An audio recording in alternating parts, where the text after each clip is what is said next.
fear and denial of anger, you know, they don't get healthy. They don't start dealing with their stuff till we deal with ours. Until they see us changing, they can't put their guard down.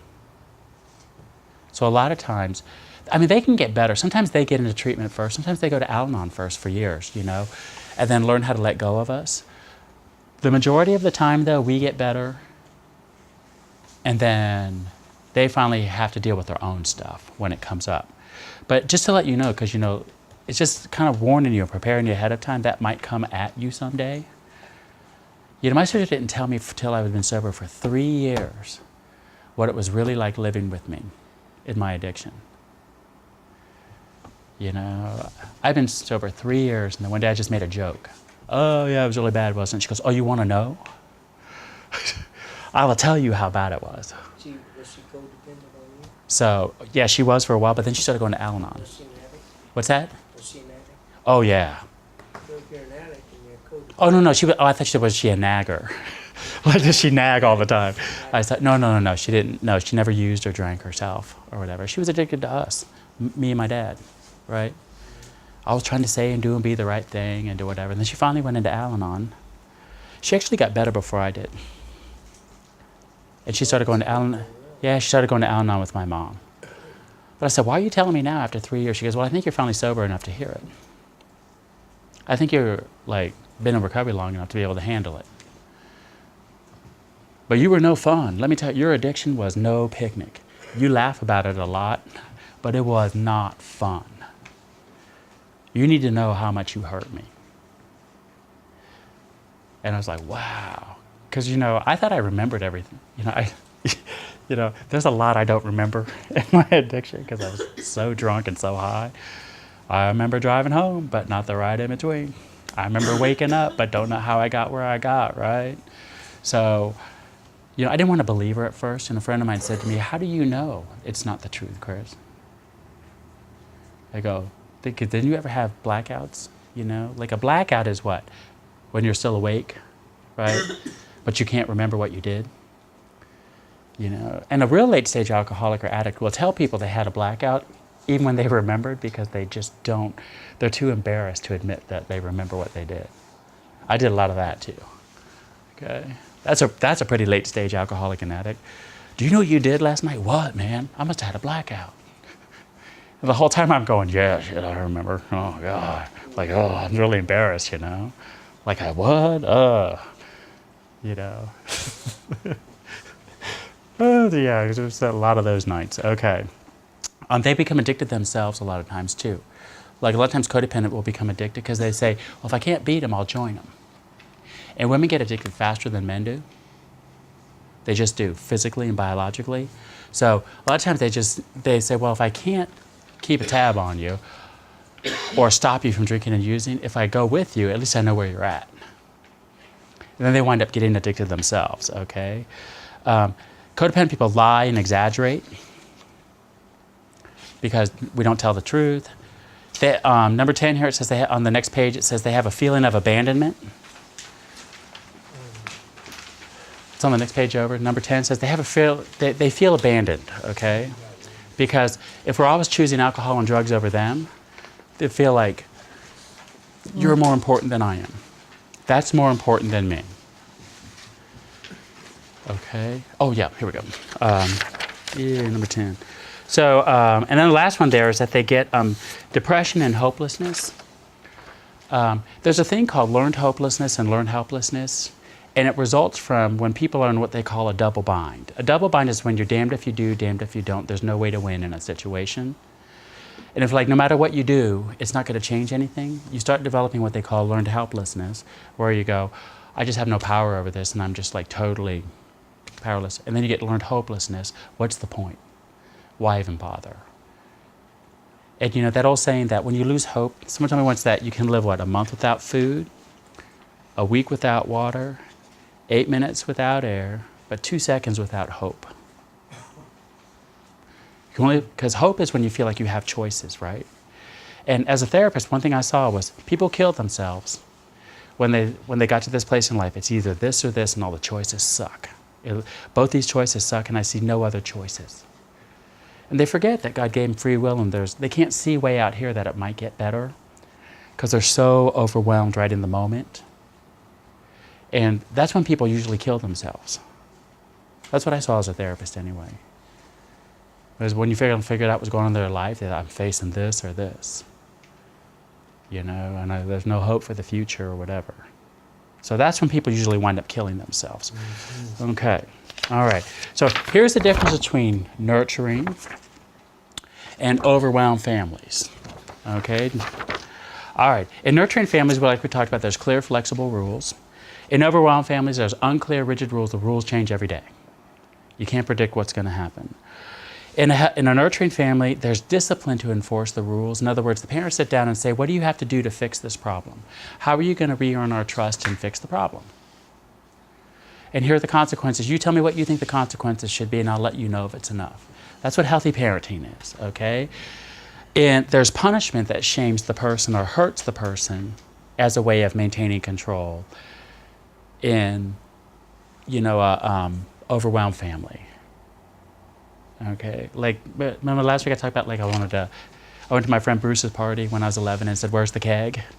Okay, and I went home and, my dad just beat the hell out of me for even talking about the fact that we drank at 11 years old. Okay, honest, open communication, lots of secrets, we've talked about that, okay. Nurturing families are very open to, like, the world coming in and to interacting with the rest of the world. Overwhelmed families start pushing the world out and they isolate, okay? Abusive partners isolate their partners and their families from the world. They don't want, because you got to keep secrets, right? My house was not the house that people came over and played at. Nobody ever came to my house growing up, ever. I don't remember one friend ever walking to my house, ever. Ever. So, flexible family roles. These roles can switch up, but they're rigid. People tend to stay in one of those growing up, okay? We talked about feelings can be expressed. You can talk about your feelings. And people encourage you, what are you feeling? What do you need? Parents teach you how to, like, pay attention to your feelings in a healthy family.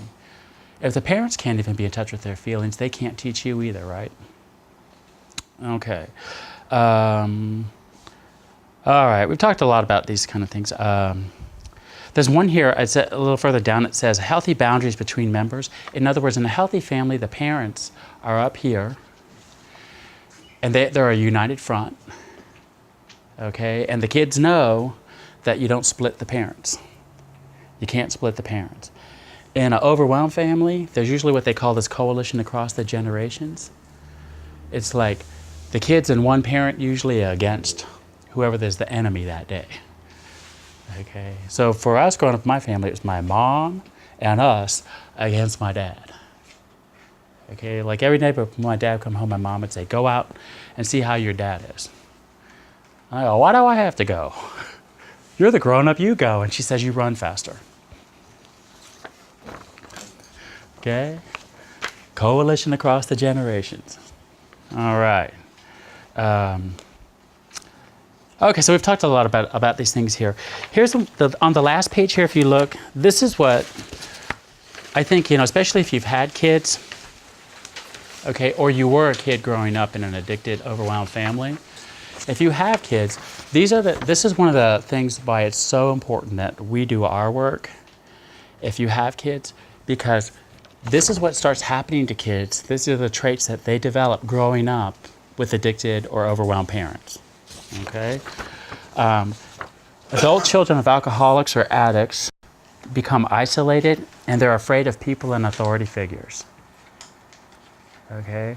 So they feel really cut off from the world and they feel isolated when they're growing up. So they're at a much higher risk. They're a much higher risk for committing suicide and hurting themselves because they feel isolated and alone.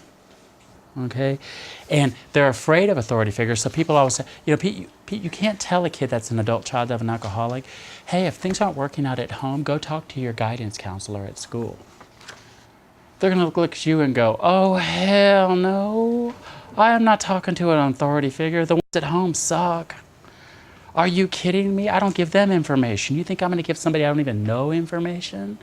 They're going to go talk to my parents. Are you insane? I am not going to do that. And they grow up to be people that are really afraid of bosses. Okay?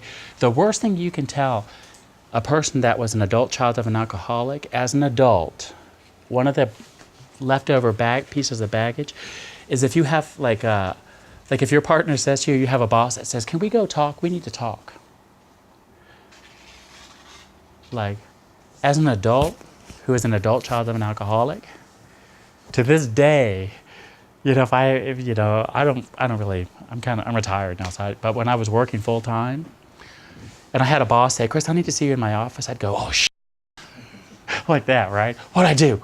Oh my God, it made me panic. Automatic panic. Fear of conflict, right? Oh my God. Authority figures just scared the hell out of me. You know, if my partner said, "We need to talk later," I'd go, "Oh my God, my God. About what? I'll tell you later." Don't say that to adult child of an alcoholic. Because tell me now, because you just ruined my whole day if you don't tell me what we're going to talk about later. Because I will get nothing else accomplished. All I'm going to think about is what's going to happen later. Right? Just that fear of that. Okay? Become approval seekers and lose our identity in the process. Adult children, when they come in to see me that have parents that are addicts, like especially when they start like getting older, and even I do a lot of work with kids in their like young adults in their 20s that are recovering from growing up in overwhelmed, addicted families, and they come in and they go, "All my peers seem to know who they are and what they want out of life, and they seem to know what they want to do. I have no idea. I don't even know who I am." I said, "Well, how could you? You had to give up yourself just to keep the peace, just to always like be checking in. You had to be hyper vigilant in your environment growing up because the rules changed every day." So there's a lot of PTSD, like post-traumatic stress disorder, for adult children of alcoholics because they're always waiting for the other shoe to drop. When's it going to happen next? I know it's going to happen sometime. Something bad's going to happen. There's, overwhelmed families live from crisis to crisis. They know how to do crisis. They don't know how to do calm. They'll make a crisis because they know how to they'll create a crisis just to have a crisis. Okay? They're frightened of angry people and any personal criticism. They can't deal with people calling them out. They cannot make a mistake. They become very perfectionistic because they're so afraid of making a mistake. Because when you grow up in an overwhelmed family, you can't make mistakes. You've got to get it right all the time. You're in survival mode. And if you make a mistake, you can become the center of attention for all that anger to get focused on, especially if you're the scapegoat, right? Do you know who the one kid here who's the least likely to commit suicide out of all those? The family hero, the scapegoat, the mascot of the lost child. Do you know who's the most unlikely to commit suicide? Exactly. Because scapegoats go, "I don't care. I've dealt with criticism. I'm kind of used to, I don't care what you think anymore. It's like the opposite of the family hero, which is, they kill themselves if they make a mistake. Can't make a mistake. When the parents bring in like the kids that always come in for therapy are the scapegoats, right? They're always the ones brought in. I go, "Any other kids at home?" "Oh yeah, Bobby, but we don't have to worry about him. He gets straight A's, he does whatever." I said, "Bring that kid in because I want to talk to him too." And I had a kid one time, and he was the straight A kid, he was the whatever, and the other kid was the one acting out, right? And so I said to the straight A kid, I said, "What happens if you get a B on a test?" He says, "I don't get B's." I said, no, let's just say you have a teacher that doesn't like you for whatever reason, and you just wind up, what do you think would happen? He says, "I told you I don't get B's." I mean, he started getting really irritated, right? And upset. And I said, "You look like his brother." And he just says, "You know what, I hate my brother, so I'm going to give you a C." And I said, "What would you do to not get a C?" He goes, "I'll do whatever it takes." I said, "Would you cheat?" He goes, "Hell yes. I am getting into the college I want to go to, and I need straight A's to do that. I'll do whatever it takes." And I said, "Oh, you're the kid that would kill himself." Not the scapegoat. Yeah. I said, I'm more worried about you. I said, you're the person in this family that would be most likely to kill himself.